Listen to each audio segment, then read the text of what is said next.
What causes a young person to snap and go on a shooting or stabbing spree, like what recently happened at the school in Pennsylvania? Is there any hope for that person's soul? And what are others meant to learn from this type of event, whether they were directly affected by it or just read about it in the news?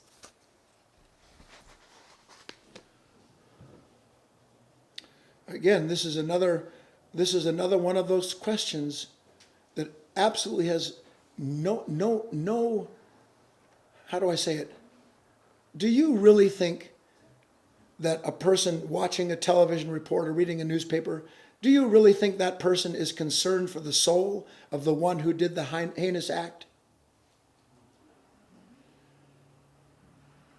I can tell you that what they're concerned with is whether or not that person, in quote, their soul is going to go to the heaven that the person who's watching it imagines that they're never going to get to.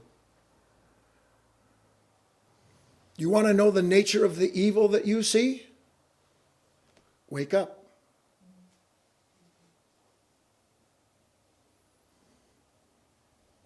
When things are out of order and everything is upside down, it's been taught for thousands of years in the true teachings that things are reversed. When things are upside down, when things are out of order, you have corruption.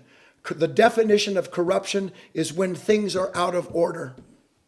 When you have things out of order, you will have pain. You will have useless pain. And why is it useless? Because the system that is out of order will continue to support the story that sustains the pain and keeps the story alive. Mm-hmm. And when you have pain that can never be reconciled because the world itself, outside and inside, is mirroring it as being valid, then you will have pain that finally cannot know what to do with itself, and it will strike out. So the evil, and it's the proper word, that produces the misalignment, ensures the eventual explosion, and evil then acts. But you cannot blame the individual, although they must be held responsible for the act that they've done, because they were the instrument, unwitting though it may be, of that unconscious evil whose order finally expressed itself in this explosion of violence. I know I'm out of time, but I have to do this. And I'm pointing the finger at myself. If you didn't like what we covered today, you're really not going to like this. No, I mean it. I didn't like it myself. I live in the country, in the mountains, literally very, very, very rural. And this time of the year cometh the ants. I mean, I'm talking about ants. It looks like one of those movies that the 14th plague.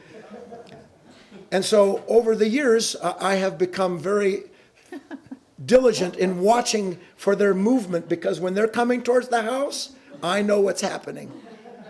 So a couple days ago, I was out repelling another attack with my spray. And then I thought to myself, do you know why you're using poison? It is poison. Do you know why you're doing that? Because you don't want to keep your cupboards clean. Because you don't want to put things away where they belong when you've used them. Because if the ants came in the house and didn't find anything, by and large, they're not going to sit there and make their trails through it. Now, I'm not saying, and this is part of the problem, I got a house, I got an investment, and it gets so convoluted, it's almost impossible to follow. But the point is, to finish this up, the reason that one takes these simple, easy methods is because they hide in them that which a man or a woman does not want to do, that they need to do for themselves. That's what every simple, in quotes, solution is on this planet. It is the way in which human beings have found a clever way to avoid going through the pain of being responsible. Because we have more important things to do. Therefore, I have simple ways to get rid of the things that are in my path.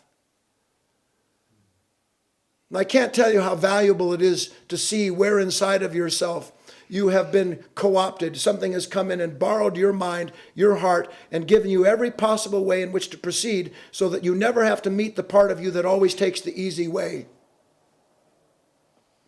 But when you finally recognize that, you'll stop taking the easy way. You'll stop believing that you can do something that somehow or other, through some simplistic move, through simple practice of this, the prayer of that, is going to produce a change in you. You want to be a changed human being. You want real transfiguration. Accept the responsibility that God gave you of being a human being. Because the responsibility he gave you of being a human being is to stand between the light and the darkness, the heavens and the earth, and to allow that to be manifested so clearly that now you know what you can no longer be, and you also know what stands on your side and has done so eternally.